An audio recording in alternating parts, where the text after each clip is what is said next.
On this special edition of Inside KELOLAND, we're getting you prepared for flooding part 2.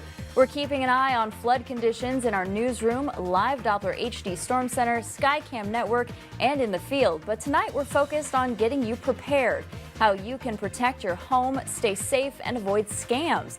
We'll answer all of these questions right now on Inside KELOLAND. Inside the stories that affect you. This is Inside KELOLAND. Good evening. Our coverage of the flooding ahead this week continues on this special edition of Inside KELOLAND. Let's jump right in. First, we're going to discuss how to protect your home from flooding. Joining me now is Dusty Rollis, the president of the Home Builders Association of the Sioux Empire. So let's talk about preparing your home for a flood.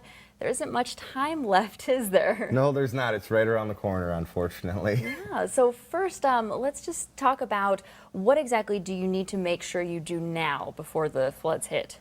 You know, for most people, the first thing that I'd suggest checking is going to be making sure that if they've got a sub pump, that it's operational. If you don't know that if you've got a sub pump or not, you might want to start there, I guess. You know, go down to your lower level and check that out. And test it, make sure that it works. If you're not familiar with how it works, or if it is working, that's when you'd want to, you know, check with a professional. Okay. Is there any way for a homeowner to look in and make sure that the sump pump is clear, or should you always just hire a professional for that? If you're not comfortable on how to do it, I mean, there's obviously a lot of videos like everything else on YouTube, probably, to check that out somewhere on the internet. But if you're not comfortable with it at all, definitely you can check out the SiouxEmpireHomebuilders.com website, and it will give you a list of different people that you could call and have them come out and take a look at it. Yeah. For the average person, we live in the Midwest. There's a lot of mechanically inclined individuals, and you can take the lid off your sub pump. There's going to be some sort of float, whether it's a flapper that floats sideways or one that slides up and down. You can lift that up, and that should kick your sub pump in. And you're going to want to go outside and see where it's discharging. Make sure that it's not clogged with any sort of leaves or a little critter that crawled in there, or, well, this last week, snow blockage. There might be some areas that still you want to check, make sure you don't have any snow blockage. Make sure you've got a clear path for the sub pump hose to drain away from your house, because you don't want to be pumping it right back by the foundation. So if you're doing that, it's coming right back down. So it's a never-ending loop then. Yeah, and then while you're down in the basement, you probably, like most of us, have stuff down there. Should you be moving it out? Is it safe if it's in a container? What's the protocol there? You know, it kind of all depends on how high a risk of flood area you are. I'd suggest for, most people, they're going to notice this last week if they're at risk for flooding and things of that nature. You'd want to take and elevate whatever's on the ground, get it up off the ground. If you got 6 inches of water in your house last week, you might want to make sure it's a foot or higher than that this week. Would be a good thing to do, definitely. Whether it's furniture, and if it's something important like a photo album, some people still have those. If they don't have it on the hard drive, get that up and out of the basement. Okay, good. Just be safe. Don't be sorry later. Exactly. You want to make sure you don't have any small appliances, whether it's a space heater or something like that, sitting on the ground. Because then you get some electricity going into the water. That could be a bad deal. Very nice. And so, let's say your home does flood, you tried everything, it's still happening to a lot of people. What is your first step after you start to see the water rising? You know what I would suggest would be, if it's at a low level and it's something they're comfortable mitigating the damage themselves, whether they need to replace the pump or add a secondary pump to take care of getting that water out. That would be a great thing to do. Next step is going to be obviously call some sort of cleaning and restoration service. A person can try that themselves, but there's a lot of subsequent problems that could occur from not getting the basement dry. You can develop mold and things of that nature, and that's a whole nother topic there. But you definitely, if you're not comfortable with it, contact a professional. We've got a lot of great disaster restoration companies in Sioux Falls. I mean, you've got Crew, you got Intact, Service Masters, the list goes on and on. We've got some great guys out there that could take care of you. You can, that's another thing, you can check out SiouxEmpireHomebuilders.com's website to get a good list of them. Some people, if it's minimal damage, they might just mix a little bleach and water and wipe some stuff down. That's great, but there are some chemical makeups that individuals should not be making for cleaning. Makes sense. Okay, perfect. Well, we're definitely going to put a link to the Sioux Empire Home Builders Association on our website. Thank you so much for your tips. You bet. Appreciate it. Well, protecting your home in another way, what will your insurance cover? We look into that question when this special edition of Inside KELOLAND continues.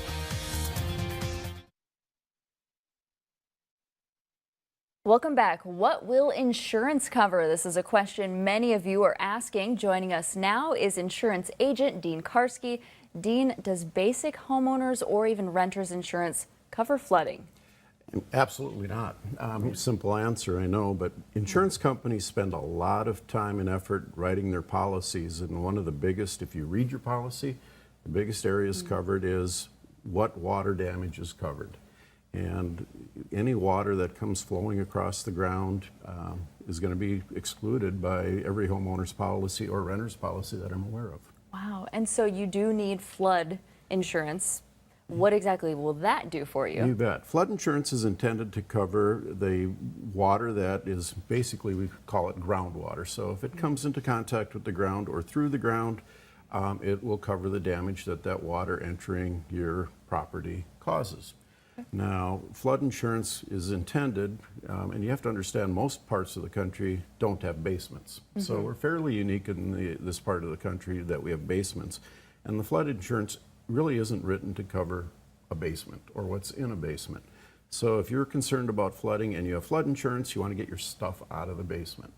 Okay, because contents aren't covered.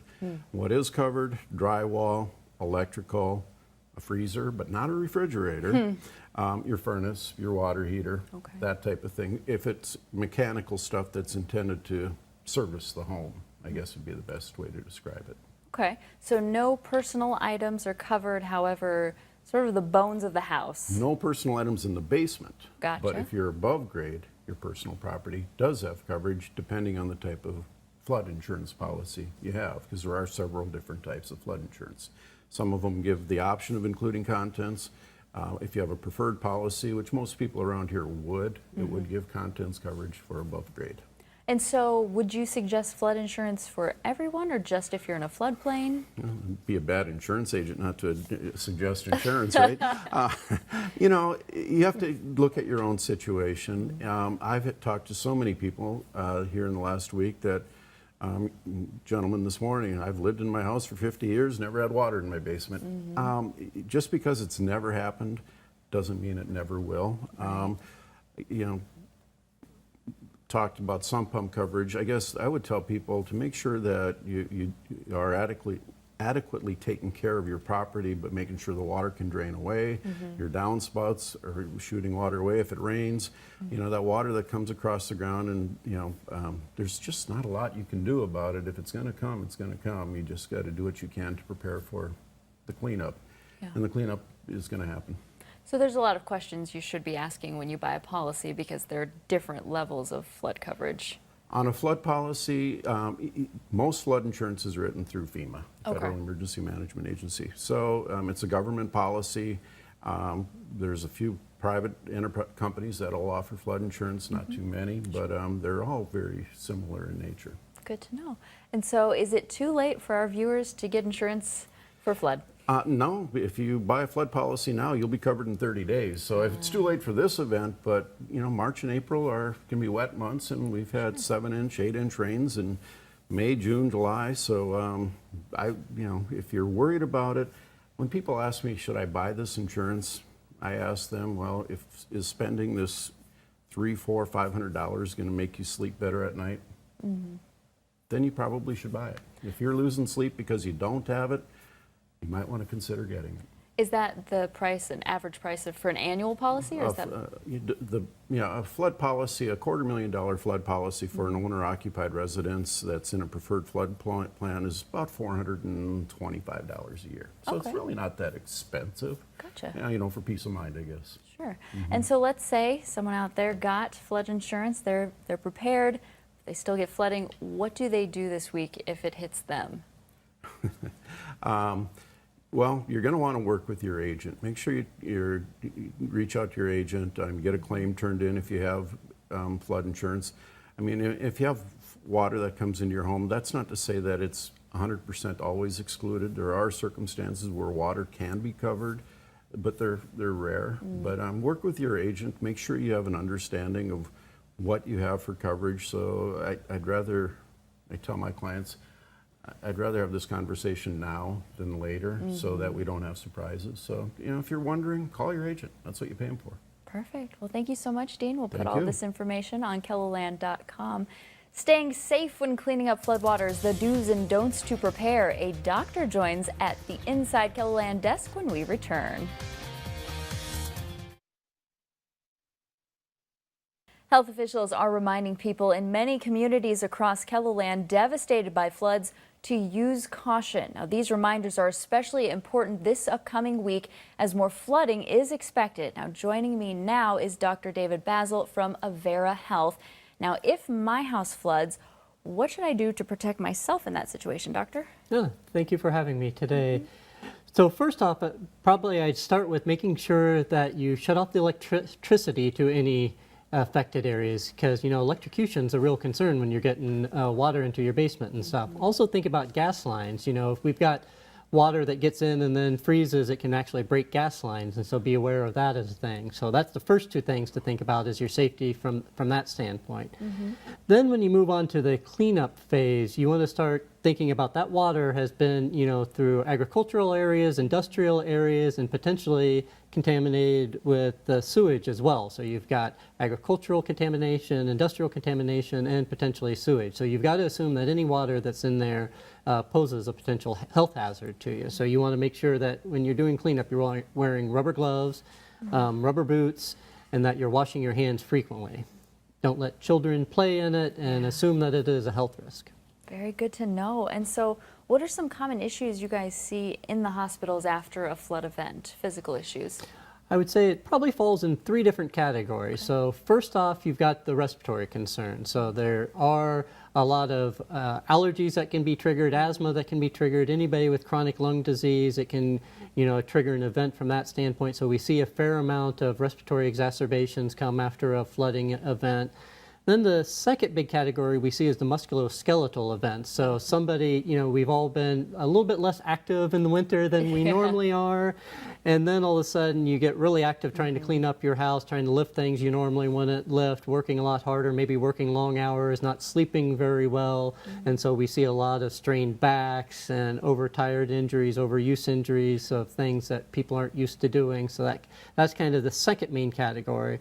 And then the third main category is the mental health side of things. This causes a lot of stress in people's lives. There's financial pressures, there's loss of possessions and maybe pictures and things like that. And it can trigger anxiety issues and depression issues, stress overall, and so we see a definite uptick from that standpoint as well. Yeah, and I know, speaking of mental health, Avera offers a special hotline for people in farming communities, especially. I know in Nebraska they had over $1 billion in damage for Nebraska farms, and we haven't gotten the numbers for South Dakota yet, but that's a lot of mental stress for our agriculture community, right? Right, and so it's so important that you take care of yourself and try to do whatever you can to get that sleep and eat right and keep yourself healthy through here. But if you do start noticing that you're starting to feel overwhelmed, start having potentially some issues with anxiety or depression, seek help. And we do have the Farmers Helpline that you can call and get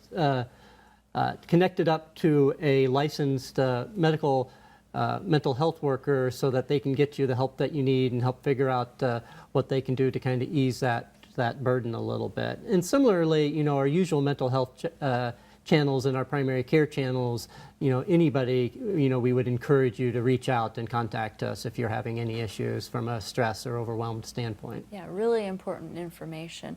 Now back to the physical side as far as your body, what about tetanus? Where does that come in? So there's no increased risk of tetanus in a flood situation, but there's the usual tetanus concern. So anytime you get scrapes and punctures, you're at risk of tetanus, and that's certainly true in a flood. And you're more likely to be, tearing things down and stepping on nails or scratching yourself on something. So tetanus is a concern just like it always would be. And so making sure you've had a tetanus shot in the last 10 years, and if you get a sizable injury, then probably even within the last 5 years would be a good thing to have. Very good. And this may not be an immediate concern, but mold is a big issue after these events. Right. So the cleanup phase of things is really important from that mold and ongoing health concern. So once you get the initial water taken care of, that mold is going to be the next thing you got to worry about. And it comes on remarkably quick, and so you've got to get that water out and get things dried out just as quickly as you can. A lot of times, people try to dry out their carpet and stuff, especially if you have stain blocking carpet. That's got a water impermeable barrier on there, and so water gets underneath there and just sits. You can't suck it out from above, and so you've got to pull that carpet back up and get it, airflow going through there, or you'll definitely have mold that sits in there, and you'll definitely have to throw your carpet out at that point. But then any drywall, if water stands any length of time around your drywall, it's going to get into that drywall and cause the drywall to get mold in there, so you're going to have to tear out the drywall if water sits on there any length of time. Any other type of paneling and stuff will soak up that water and we'll get mold problems, and so you've just got to take all that type of stuff out. Mattresses, you're never going to get the water out of the mattresses and stuff. You're just going to have to throw that out. Watching your back as you do so. Yeah. Any last advice for people going into next week? Is probably going to be rough on a lot of people. Yeah, just take it in sizable chunks. Do what you can do. Realize that there's only going to be so much you can do. Don't forget to take care of your overall well-being, eat well, sleep well, and we'll see what happens. Awesome. All right. We're going to put a link to Avera's resources at KELOLAND.com. Thank you so much. Thank you. Well, it's not just protecting yourself with your health. You also want to protect your wallet from scams. What you need to know when Inside KELOLAND returns.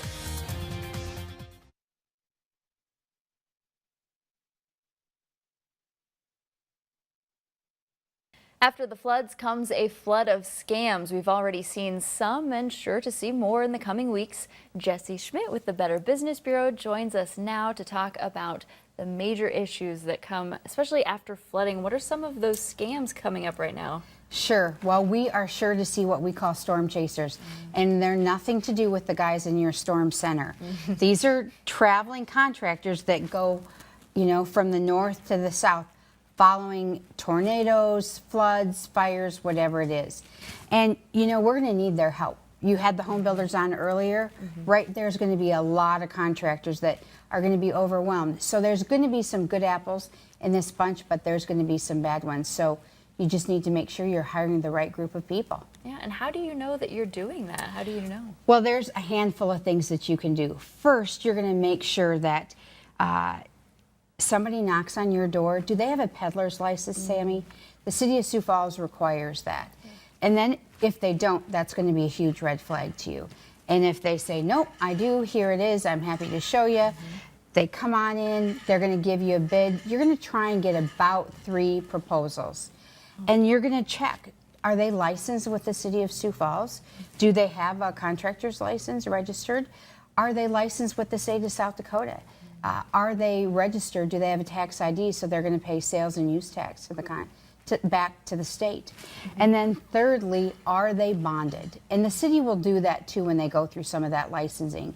So if there's somebody that tells you, you know what, I don't need to pull a building permit, we're just putting back what you already had there, that is a big red flag. Good to know. And I know you've mentioned this before, but there's a key about payment too that people should be red flagging. Yes, right. So we often say only make the down payment that they would require. And we would suggest that maybe you can try and just make a third down and pay a third when they're halfway done. And then as you're wrapping up the whole job, then you can settle up with them. But we would tell you, when you're looking to make that final settlement, you need to make sure that you have some lien waivers from the supply houses. So did they pay the sheetrock supplier? Did they pay the lumber yard where they got your millwork and your doors from? And you want to have all those lien waivers signed, because there would be nothing worse than you get all the way through this, in 6 months down the road, you get a call from a lumber yard and they're going to file a lien against your house because somebody skipped town and didn't pay their bill there. So those are all really, really great suggestions. And if you just take your time and follow these steps that we've talked about, you really should be able to keep yourself out of trouble. And where do you go to get the lien waivers? How do you know that they've paid the lumber or anything. Sure. Well, you can always double check. You know, you're going to want to know where they're getting that information from, or, you know, who supplied this or who supplied that. But a lien waiver is actually signed by the supplier, saying that they have fulfilled their obligation that they've paid for, because now they've got 2/3 of your money, right? They should more than be able to pay for the supplies. Now what's left at the profit at the end. And so they should be happy to show you those lien waivers. That should not be a problem at all. And if they're hesitant to do any of the things that we talked about, that's a big red flag. Yeah. And you should be able to call the supplier too, right? They should know who they've been selling to. Oh, absolutely. And you know, these traveling guys are going to have to get accounts set up at all these places as well. So again, you can call them, check them out. We would encourage you, of course, go to bbb.org. You know, the great thing is we are a nationwide organization and we have millions of records in our database. So if a contractor from Oklahoma is up here, we can probably tell you what we know about them because of our broad network of information. So don't hesitate to reach out to us. We'd be happy to get you this Rebuild with Trust booklet.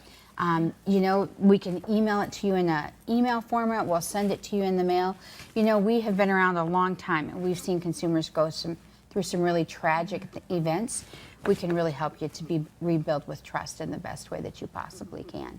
Great. And are any of these storm chasers legitimate? Will any of them be able to do it? Okay. Yes, absolutely. That's what we say. There's some good guys in this bunch. You know, this is just how they make their living. They go from place to place. But we want to make sure that you get the good apple and not the bad apple. That makes sense. Now, what about vehicle sales? That's an interesting topic after a flood. It is always interesting. You want to make sure that you are not buying a vehicle with a salvage title on it. Or if you are, that you know what you're getting, right? Yeah. But yes, vehicles coming out of Nebraska, you're really going to want to watch. You know, we're starting to see some of that big flooding is going to continue to go further south. You know, if you see a vehicle up here that's, you know, from an area not around here, you know, that's why Carfax is sometimes helpful. You can see, but if you have a salvage title on a car, they are absolutely supposed to reveal that to you. The other thing that I didn't talk about is if you sign a contract for a car or to have work done on your home, Sammy, the Attorney General's Office of Consumer Protection requires that you have the 3-day right of refusal in that contract. And they're very specific about the language that is used. So let's say you get this car and you're checking it out inside that 3-day time frame, and you're like, man, there's some rust here that shouldn't be here. You have the opportunity to return that car in 3 days. So lots of great tips out there. And we're going to put a link with the Better Business Bureau and all these resources at KELOLAND.com. Thank you so much for joining us. Thank you for having me. Well, for a closer look at these stories and flood-related resources, just click on the Flooding in KELOLAND banner in the middle of our homepage. We've also included a link for making donations to the Red Cross to help all of those impacted by last week's snowstorm and flooding. That's all the time we have for today. Our coverage of the flooding picks back up on TV at 4:30 tomorrow morning on KELOLAND This Morning and 24 hours a day on KELOLAND.com and the KELOLAND News app. Make sure to download the Storm Tracker app to get flood alerts. That's all the time. Good night.